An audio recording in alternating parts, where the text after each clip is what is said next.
You want to support Roland Martin Unfiltered? Be sure to join our Bring the Funk fan club. Every dollar that you give to us supports our daily digital show. There's only one daily digital show out here that keeps it black and keep it real as Roland Martin Unfiltered. Support the Roland Martin Unfiltered daily digital show by going to RolandMartinUnfiltered.com. You can make this possible. Yesterday we talked to Randall Woodfin, who is the mayor of Birmingham. They took down that massive Confederate statue in Lynn Park. Now you got a lot of white folks who are really upset, not happy at all with that. Well, today, Virginia Governor Ralph Northam announced that Richmond's Robert E. Lee statue is going to be removed and put in storage as soon as possible. Now you see the photo right there of that particular statue. Now you remember when they had the previous marches, folks have they march around and they rally around these particular statues. Well, today at a news conference, Northam made it perfectly clear it's got to go. Message that this sends to people coming from around the world to visit the capital city of one of the largest states in our country, or to young children. What do you say when a 6-year-old African-American little girl looks you in the eye and says, "What does this big statue mean? Why is it here?" When a young child looks up and sees something that big and prominent, she knows that it must be important. And when it's the biggest thing around, it sends a clear message. This is what we value the most. But that's just not true anymore. You see, in Virginia, we no longer preach a false version of history, one that pretends the Civil War was about state rights and not the evils of slavery. No one believes that any longer. And in 2020, we can no longer honor a system that was based on the buying and selling of enslaved people, not in 2020. So I want us all to tell that little girl the truth. Yes, that statue has been there for a long time, but it was wrong then, and it is wrong now. So we're taking it down. Folks, and we're seeing this all across the country. In a moment, we'll be talking with Lieutenant Governor of Virginia, Justin Fairfax. Greg, what's interesting about this is that you're seeing this connection now. You're seeing where folks are connecting police brutality, whiteness in those spaces. You're seeing what's happening in terms of these Confederate statues. I keep telling people, this thing is different. People are going, no. We can't sit here and play games anymore. Y'all got to take white supremacy down. And the reason they target the symbols, which is also why we talk about this Drew Brees conversation. To his point, Mr. Blackface, I ain't forgot. Let's be real clear. Hello. The symbols matter because America loves to rally around its symbols.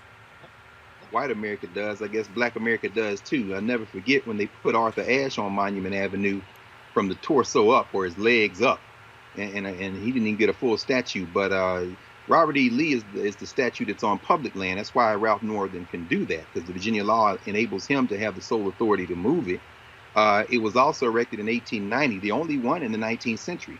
However, let's not forget that it was the United Daughters of the Confederacy who moved in a panic because the flood overwashed their little headquarters last week in Richmond, who also then moved to subsidize the Stonewall Jackson Monument that's on Monument Avenue, the Robert E. Lee, not just the Jefferson Davis, the president of the Confederate States of America. And the second monument after Robert E. Lee was the Jeb Stuart Monument.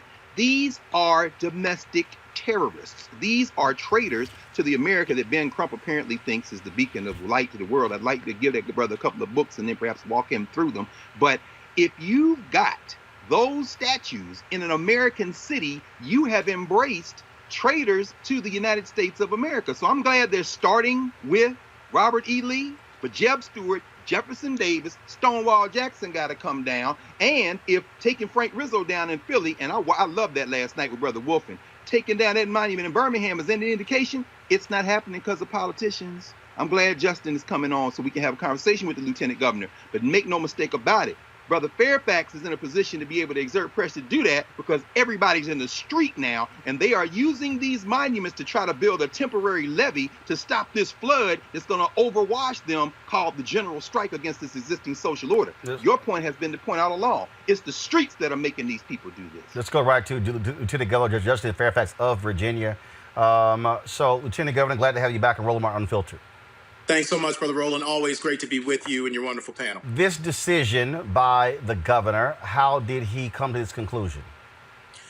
You know, as the governor announced today, and I was with him down in Richmond, really on a historic day for Virginia and for the nation, that it's now time for us to move into the next 400 years of Virginia history and of American history, that we have to finally tell the truth about who we are.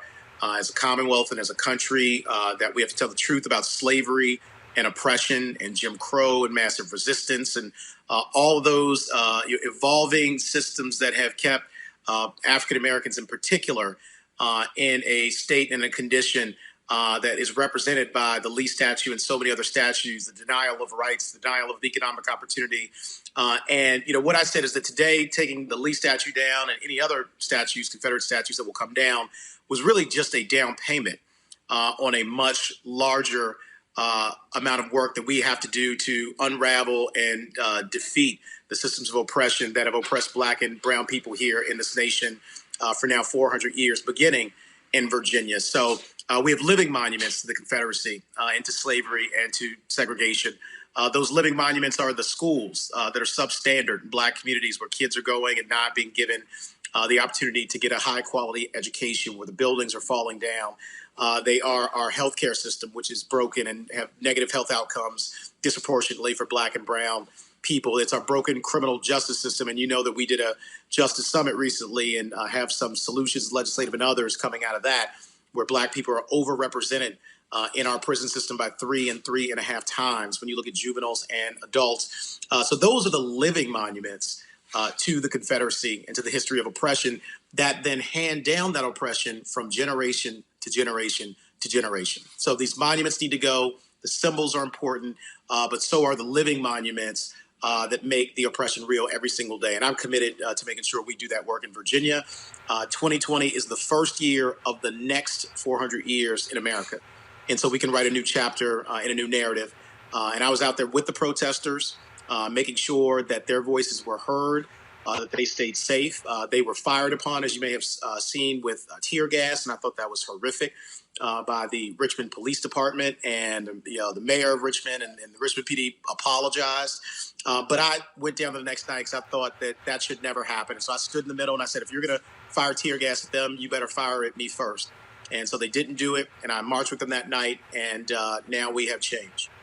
The thing that stands out that I'm seeing, the Frank Rizzo statue removed in Philadelphia, the two Confederate statues in Birmingham. What's happening there in Virginia? First of all, what is the timeline? When is it going to be removed? I will be removed pretty soon. There's not a date certain set, but a week, 2 weeks, a month? Look, I don't want to put a date on it when there's not a date certain, but here's what I will say. I think in the relatively near future, the governor issued the order today. Has already had the agency designing plans right now to take down the statue. The bronze portion, which is the large horse at the top, if you've seen this massive statue of Robert E. Lee, will be taken down first and put in a warehouse. And then there are going to be discussions about what to do with the pedestal, with the base of it, whether or not to demolish it altogether, to repurpose it for something that represents something different about who we are in Virginia. But it will be done, in a swift fashion.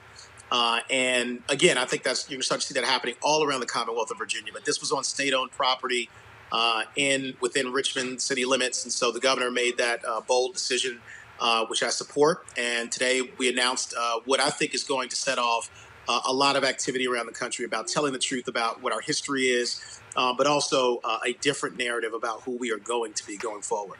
Final question here, and that is.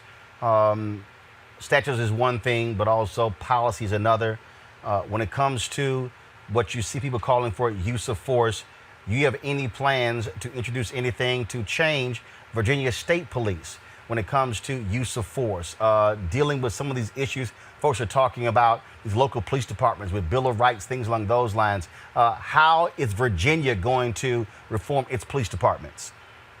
Yes, we absolutely have to make sure that we're implementing policies, legislation, and substantive policy changes to deal with these issues around police brutality in Virginia and around the country. So re-examining the use of force policies for each of our various law enforcement agencies. And you'll recall we have the state police, we have our Capitol Police, we have jurisdictions all around Commonwealth, counties and cities and towns that have their own police forces. So they all should be reviewing their own use of force policies. We also need civilian review boards statewide so that when force that is excessive is alleged, that the citizenry can actually participate in that process and also hold officers accountable. What we saw in Minneapolis with the former officer now who murdered George Floyd in cold blood, he had reportedly up to 17 complaints prior to this deadly, horrific incident. So, there needs to be accountability from the citizenry.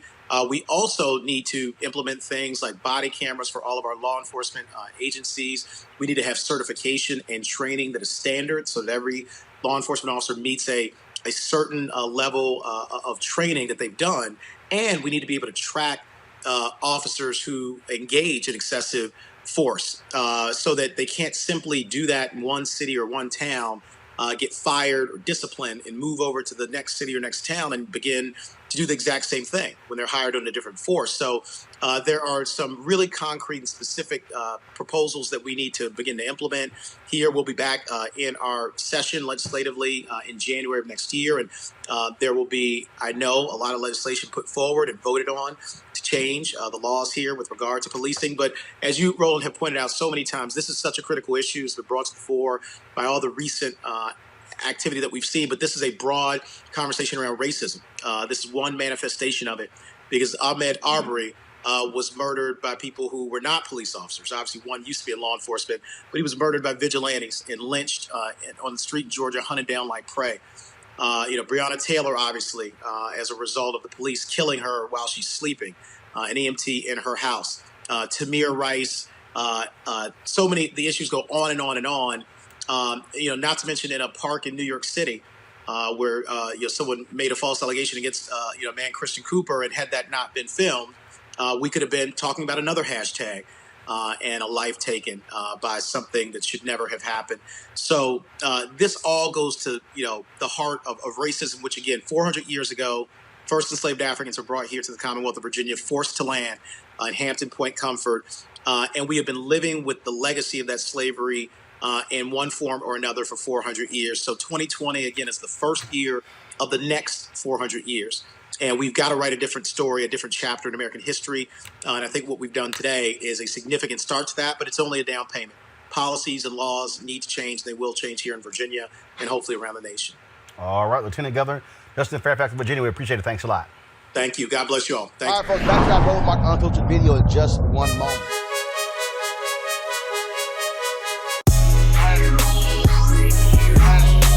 All right, folks, we support Black-owned companies. The folks at Ceek.com. Sister Mary Spiel, she created, of course, these headphones as well as this virtual reality headset right here. Phenomenal. The headset, of course, 360-degree 4D. It's unbelievable sound.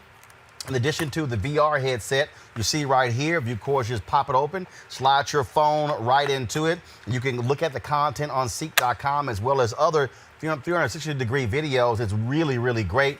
All of this created by this sister, Black-owned, folks. Go to Ceek.com, Ceek.com. Put in this code right here, RMVIP2020, RMVIP2020, and you can actually get that. And so, of course, using that code, part of the proceeds go back to our show. This is what we do. Black businesses, helping black businesses, all been able to grow and thrive together. And so we certainly appreciate partnering with them.